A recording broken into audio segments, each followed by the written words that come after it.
کئی مہینوں سے پاکستان کی سیاست کا ٹورنامنٹ صرف نیٹ پریکٹس کی سٹیج میں تھا اور اب آپ کو لگتا ہے کہ نیٹ پریکٹس سے نکل کر اصل میچ کی طرف بڑھ رہے ہیں۔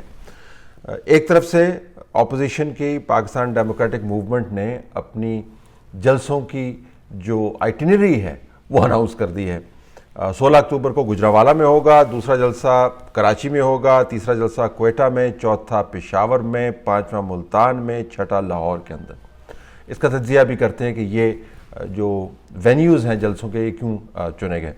دوسری طرف اسلام آباد ہائی کورٹ نے میاں محمد نواز شریف کو 30 دن کے اندر حاضر ہونے یا باقاعدہ ایبسکونڈر ڈکلیئر کرنے کا معاملہ جو ہے وہ طے کر دیا ہے۔ تو ڈیڈ لائن جاری کی گئی ہے کہ 2 کیسز کے اندر 30 دن میں اگر آپ ہمارے سامنے یہاں پر پیش نہ ہوئے تو آپ کو باقاعدہ ایبسکونڈر ڈکلیئر کر دیا جائے گا، جس کے اپنے کانسیکوینسز ہوتے ہیں۔ آپ کی جائیدادوں کی کرکیاں ہو جاتی ہیں، آپ کے بینک اکاؤنٹس جو ہیں وہ بند ہو جاتے ہیں وغیرہ وغیرہ۔ ایک لمبی چوڑی فہرست ہے جو ایبسکونڈرز ڈکلیئر کروائے جانے کے بعد لاگو کی جا سکتی ہے، جس کا ظاہر نقصان پہنچے گا۔ اب حکومت کا خیال یہ ہے کہ یہ ایبسکونڈر ڈکلیئر کروانے کے بعد میاں محمد نواز شریف کو صحیح طریقے سے کنٹرول کر پائیں گے، ان کے اوپر دباؤ بڑھائیں گے۔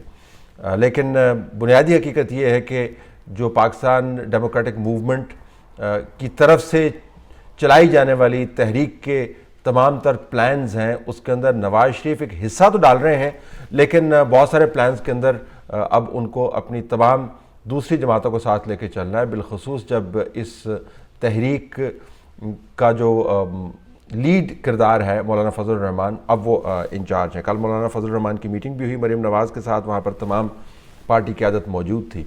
تو حکومت کی اسٹریٹجی جو ہے وہ فوکسڈ ہے نواز شریف اور ان کی فیملی کے اوپر، جبکہ پاکستان ڈیموکریٹک موومنٹ کی جو ایکٹیویٹی ہے وہ نواز شریف ریلیٹڈ نہیں ہے، وہ کسی اور لیول کے اوپر اب چلی گئی ہے اور اس کے اندر تمام جماعتیں حصہ ڈال رہی ہیں۔ تو حکومت نواز شریف کا بازو مروڑ کر اپنی طرف سے پاکستان ڈیموکریٹک موومنٹ کی جو ایکٹیویٹی ہے اس کو نیوٹرلائز نہیں کر سکتی۔ یہ میں گزارش کرنے کی کوشش کر رہا ہوں، کیونکہ وہ ایک انڈیویجول ہے۔ اگر تو وہ مرکزیت رکھتے جو مولانا فضل الرحمان کو ہے یا دوسری جماعت والوں کو ہے یہاں پر موجود ہوتے، تو اب آپ کہہ سکتے ہیں کہ آپ نے لیڈر ہی پکڑ لیا تو اب موومنٹ کا کیا بنے گا۔ لیکن نواز شریف کو پکڑنے یا نواز شریف کے یہاں پر آنے اور اس کے بعد ان کو جیل میں ڈالنے کے جو تمام تر پیغامات دیے جا رہے ہیں، اس کا تعلق پاکستان ڈیموکریٹک موومنٹ سے نہیں ہے۔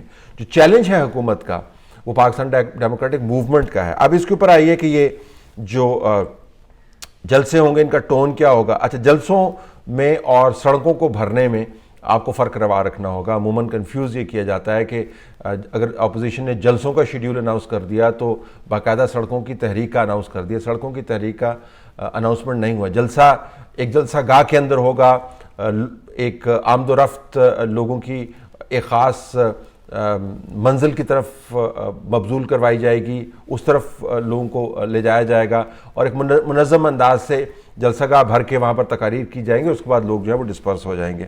اس کا تعلق سٹریٹ کے اندر ہونے والے ایجیٹیشن سے نہیں ہے، وہ شاید اگلے فیز کے اندر ہے۔ لیکن جو شو آف سٹرینتھ ہے وہ بڑا ضروری ہے، جو ایک مرکزی پنجاب گجرانوالہ سے اس کا آغاز ہوگا۔ جو ٹون ہے وہ شاید وہ تو نہ ہو جو کل کیپٹن صفدر نے ایک بیان کے اندر کہی، لیکن اس سے قریب ترین ہوگی۔ چند ایک حصے ہم آپ کو سنوانا چاہتے ہیں کہ کل کیپٹن صفدر گجرانوالہ میں جب موجود تھے تو گجرانوالہ کے جلسے کی تیاری کے لیے جو وہ بات چیت کر رہے تھے وہ کیا کر رہے تھے، تو اس سے آپ کو اندازہ ہوگا کہ آنے والے جلسوں کے اندر تقاریر کا رخ کیا ہوگا، وہاں کا موڈ کیا ہوگا۔ جب مورخ ہسٹری لکھے گا وہ کہے گا کہ گجرانوالہ کے عوام نے ایک فیصلہ کن جنگ کی ابتدا کی۔ وہ باپ کو ملنے جا رہی ہے تو وہاں سے گرفتار کر لیا، وہ کہیں اور جا رہی ہے دادے کے شہر میں، اس کو گرفتار کر لیا۔ اب یہ گرفتاریوں والی بات بھول جائیں، ہمیں مجبور نہ کریں ہم سٹیجوں پہ تمہاری بیویوں کے نام لے لے کر ہم رسیدیں مانگے پھر۔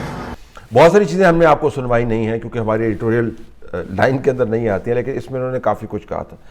تو گجرانوالہ جو سینٹرل پنجاب ہے وہاں پر جلسہ ہوگا، پھر اس کے بعد ملتان اور لاہور، تو ساؤتھ کو بھی کور کر رہے ہیں، لاہور جو گڑھ ہے پاکستان مسلم لیگ نون کا اور اصل بیٹل گراؤنڈ ہے اس کو بھی کور کر رہے ہیں۔ تو جو ناردرن پنجاب کی بیلٹ ہے اس کو انہوں نے فی الحال چھوڑا ہوا ہے، یعنی راولپنڈی، چکوال، جہلم، اٹک، اس بیلٹ کو فی الحال انہوں نے چھوڑا ہوا ہے، لیکن ملتان کے ذریعے ساؤتھ کو کور کر رہے ہیں اور لاہور اور گجرانوالہ کے ذریعے یہ مرکزی پنجاب بیلٹ کو کور کر رہے ہیں. کوئٹہ کے اندر ظاہر ہے اس میں تمام پشتون بھی شریک ہوں گے, پختونخوا ملی عوامی پارٹی آپ کو نظر آئے گی, بلوچ بھی اس کے اندر شریک ہوں گے, مذہبی جماعتیں بھی اس کے اندر شریک ہوں گی, تو یہ کافی بڑا جلسہ ہوگا. کراچی کے اندر جو ذمہ داری ہے وہ پیپلز پارٹی کے اوپر ڈلے گی اور اس کے اندر جے یو آئی کا بھی حصہ آپ کو زیادہ نظر آئے گا. جو پی ایم ایل این کا ورکر ہے وہ بھی شاید نکلے لیکن ان کے نمبرز وہ نہیں ہوں گے. لیکن اس تمام شیڈیول سے آپ کو اندازہ ہوتا ہے کہ اس تحریک کو ہر جگہ پر پھیلانے کی کوشش کی جا رہی ہے. Peshawar is going to be also crucial.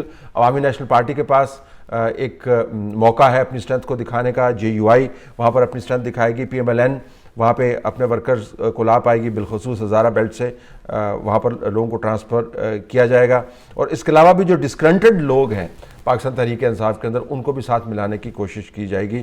جو اسمالر پارٹیز ہیں یا اسمالر لیڈرز ہیں, ان اسمالر اسٹیچر کی میں بات نہیں کر رہا, قد کاٹ کی بات نہیں کر رہا, حلقوں کی بات کر رہا ہوں. شیر پاؤ صاحب بھی اس کے اندر حصہ ڈالیں گے اور دوسرے لوگ بھی اس کے اندر حصہ ڈالیں گے. تو یہ آپ کو ایک کمپریہنسو نیشنل جلسوں کا ایک پروگرام نظر آتا ہے. اب یہ پروگرام جو ہے یہ نواز شریف کو ایبسکونڈر ڈکلیئر کرنے سے نیوٹرلائز نہیں ہو جائے گا, اگرچہ حکومت اصرار کر رہی ہے. کل بھی اگر آپ بیانات دیکھیں تو شبلی فراز سے لے کے اور دوسرے منسٹرز تک ایک ہی بات تواتر کے ساتھ کر رہے ہیں, اور تمام تر جو انڈے ہیں اپنے سیاسی اسٹریٹجی کے انہوں نے نیب کی ٹوکری کے اندر ڈالے ہوئے ہیں. اور نیب کی ٹوکری کے اندر سے اب وہ کیا نیا کبوتر نکالیں گے جو انہوں نے پہلے نہیں نکالا, نیب کا اپنا اسٹیچر کیا رہ گیا ہے, اس کے بارے میں کیا لوگ بات کرتے ہیں. دوسری کورٹس کے اوپر بھی جب آپ ریلائی کریں گے تو مقدمات کے ذریعے آپ افراد کو تو ہتھکڑیاں لگوا سکتے ہیں یا جیلوں کے اندر ڈال سکتے ہیں, لیکن آپ ان کے ووٹرز کے منہ نہیں بند کر سکتے اور ہاتھ پاؤں نہیں باندھ سکتے. بالخصوص ایک ایسا اکٹھ اپوزیشن کا جس کے اندر ایک نہیں, دو نہیں, 3 4 5 6 لوگ ایسے موجود ہوں جو لیڈ کر سکتے ہیں, سیکنڈ ٹیئر بھی جس کے اندر موجود ہو. تو یہ ایک بڑا دلچسپ ہوگا. یہ ٹورنامنٹ کے جو حکومت ہے وہ ریلائی کر رہی ہے کہ کسی طریقے سے احتساب کی کنڈی سے ہم اپوزیشن کو لٹکا دیں اور یہ معاملہ طے ہو جائے. اور جو اپوزیشن ہے اس نے اس کو نواز شریف کا معاملہ اب نہیں رہنے دیا, اب اس نے اس کو ایک نیشنل کیریکٹر دے دیا ہے. تیسری جو اہم بات ہے کہ جو ٹیسٹ ہے وہ بڑا سٹرونگ ہوگا, انتظامیہ کا ٹیسٹ بڑا سٹرونگ ہوگا. آپ نے دیکھا جو حکومت کے اندر جو نظام چلانے والے ہیں ان کے اندر جو آپ کو اس وقت فرسٹریشن نظر آتی ہے, چھوٹے سے بڑے طبقے تک وہ عیاں ہیں. جو صوبائی ایڈمنسٹریشن ہے وہ بہت نالاں ہے حکومت سے, کیونکہ ان کا ایک اپنا بیوروکریسی کا مقدمہ چل رہا ہے کہ کس طرح آپ فیڈرل حکومت جو ہے اپنے بندوں کو فیڈرل سروسز کے ذریعے تعینات کرتی ہے, چیف سیکرٹریز لگواتی ہے, بیوروکریسی کا بیڑا غرق کرتی ہے. جو ملازمین ہیں وہ اسلام آباد کے اندر آپ کو احتجاج کرتے ہوئے نظر آتے ہیں. جو چھوٹا بزنس مین ہے, چاہے وہ نون لیگ کے ساتھ ہو یا نہ ہو, پیپلز پارٹی کے ساتھ ہو یا نہ ہو, میں بڑے بزنس مین کی بات نہیں کر رہا, وہ ان کی تو چاندی ہوئی ہے, وہ تو ظاہر ہے دھندا ہی وہ ایسا کرتے ہیں.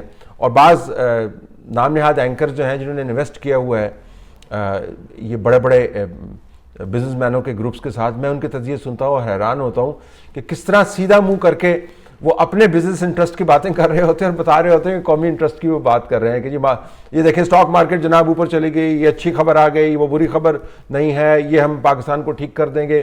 اس کے پیچھے جو بڑا بزنس مین ہے وہ بیٹھا ہوا ہے, لیکن جو چھوٹا طبقہ ہے بزنس کا وہ بری طرح متاثر ہے. تو حکومت کے لیے امپلیمنٹ کروانا اپنی ریٹ ایک پولیٹیکل ایکٹیویٹی کے اگینسٹ بہت مشکل ہو جائے گا. تو چیلنج نمبر 1 یہ ہے. دوسرا یہ ہے کہ جو لوگ یہ سمجھتے ہیں کہ ہم پچھلے چند سالوں کے اندر خاص افراد کو ٹارگٹ کر کے ان سے ہم کنسیشنز نکلوا سکتے ہیں, وہ جو فیز ہے ان لوگوں کے لیے وہ ختم ہو گئی ہے. کیونکہ اب کنسیشنز دلوانے کے لیے آپ کو افراد سے نہیں, ایک پوری الائنس کے سسٹم کے ساتھ آپ کو انگیج کرنا پڑے گا. تو یہ بہت بڑا ایشو ہوگا, کیونکہ پہلے تو بڑا آسان تھا کہ اگر نواز شریف نہیں ہے تو شہباز شریف نہیں ہے تو اس کا بیٹا, اگر اس کا بیٹا نہیں ہے تو کسی اور کے ساتھ آپ بات کر سکتے ہیں, بلاول بھٹو زرداری نہیں ہے تو آصف زرداری کے ساتھ بات کر سکتے ہیں. تو انڈیویجولز کے ساتھ آپ انگیج کر سکتے ہیں, مولانا فضل الرحمان کے ساتھ آپ میٹنگ کر سکتے ہیں, ان کو کوئی تسلی تشفی دے سکتے ہیں. تو اب انڈیویجولز نہیں ہیں, اب یہ جو الائنس ہے اس کا ایک ایک جو اکٹھ بنا ہوا ہے سیاسی طور پر ایجنڈا کے زاویے سے، اس اکٹھ کو کے ساتھ آپ کو نیگوشیٹ کرنا، تو یہ بڑا ایک کروشل فیز ہوگا۔ اپوزیشن کے لیے بھی چیلنج ہے۔ دیکھیں جلسہ گاہیں بھرنا جو ہے نا وہ اپنی جگہ پر موجود ہے، جلسہ گاہیں بھر جائیں گے، جس قسم کی جو لیول آف فرسٹریشن ہے لوگوں کی، جو ان کی زندگی کے اندر بپتا اور مصیبت آئی ہوئی ہے، اس کے نتیجے میں جلسہ گاہیں بھر جائیں گے۔ آپ ایک ہیجان بھی پیدا کر لیں گے، جس قسم کی کیپٹن صفدر نے باتیں کی، وہ لوگوں کو اپیل بھی اگر کرتی ہیں تو اس کے اوپر ہیجان اور غصہ بھی بن جائے گا۔ پھر اگلا سٹیپ ہوگا کہ نیکسٹ سٹیپ آپ کیا لیں گے پھر۔ تو اپوزیشن کے لیے بڑا ضروری ہے کہ اپنی اسٹریٹجی کو جب وہ انفولڈ کر رہے ہیں تو ہمیں یہ دیکھنا ہوگا کہ ایک لیول کے اوپر تو اگر وہ ٹورنامنٹ جیتے ہوئے نظر آ رہے ہیں تو اگلے پہلے 10 اووروں میں اگر انہوں نے سکور کر لیا تو اگلے 10 اووروں میں انہوں نے کیا کرنا، اس سے اگلے 10 اووروں میں کیا کرنا ہے۔ تو یہ نیکسٹ لیول جو اسٹریٹجی ہوگی وہ بڑی دلچسپ ہوگی، لیکن فی الحال آپ کو 13 دسمبر تک جو جلسوں کا شیڈول مل گیا، یعنی آپ یہ تصور کر سکتے ہیں کہ 13 دسمبر تک پاکستان میں سڑک گرم نہیں ہوگی، صرف جلسہ گاہیں جو ہیں وہ گرم ہوگی۔ 13 دسمبر تک آپ کو انڈیویجولز کے خلاف کیسز کے اندر تیزی نظر آئے گی۔ 13 دسمبر تک آپ کو اندر خانے ٹیلی فون کرنے والے جو ہیں وہ بھی نظر آئیں گے، رابطے کرنے والے بھی نظر آئیں گے۔ لیکن اس کے اندر بھی ایک معاملہ ہمیں دیکھنا ہوگا کہ جب سے میٹنگز کی خبریں سامنے آئی ہیں تو جو میٹنگز کرنے والے میکنزم بنے ہوئے تھے وہ کافی حد تک نیوٹرلائز ہو گئے ہیں، اور پی ایم ایل این نے تو باقاعدہ ہدایت نامہ جاری کر دیا ہے جس کے اندر انہوں نے کہا ہے کہ ہماری پارٹی کا کوئی بندہ انٹیلیجنس اور فوجی افسران سے قومی مفاد کے معاملات کے علاوہ نہیں ملے گا، اور ملے گا تو پھر باقاعدہ اجازت کے ساتھ ملے گا۔ اور اسی قسم کا معاملہ پیپلز پارٹی کی طرف سے بھی ہے، اگرچہ انہوں نے کوئی فارمل ڈائریکشن جاری نہیں کی، اور مولانا فضل الرحمان کی طرف سے بھی ہے۔ لیکن میں آپ کو یہ بتا دوں کہ جو رابطے ہیں، میٹنگز اور رابطوں میں فرق ہے، جو رابطے ہیں وہ ابھی بھی برقرار ہیں، اور کوشش یہ کی جا رہی ہے کہ ہیجان اس لیول پر نہ پہنچے جہاں پر کسی کے پاس کوئی بیچ کی راہ نہ نکلنے کی گنجائش ہے، وہ ختم ہو جائے۔ اگرچہ مجھے لگتا ہے کہ فی الحال 13 دسمبر تک تو ایسی کوئی صورتحال بنتی ہوئی نظر نہیں آئے گی، انلیس کہ حکومت نواز شریف کو کورٹس کے ذریعے جب وہ واپس آئیں گے گرفتار کر کے کوئی ایسا مسئلہ کھڑا کرے اپنے لیے اور اس نظام کے لیے کہ 13 دسمبر سے پہلے ہی بڑے بڑے فیصلے کرنے پڑیں۔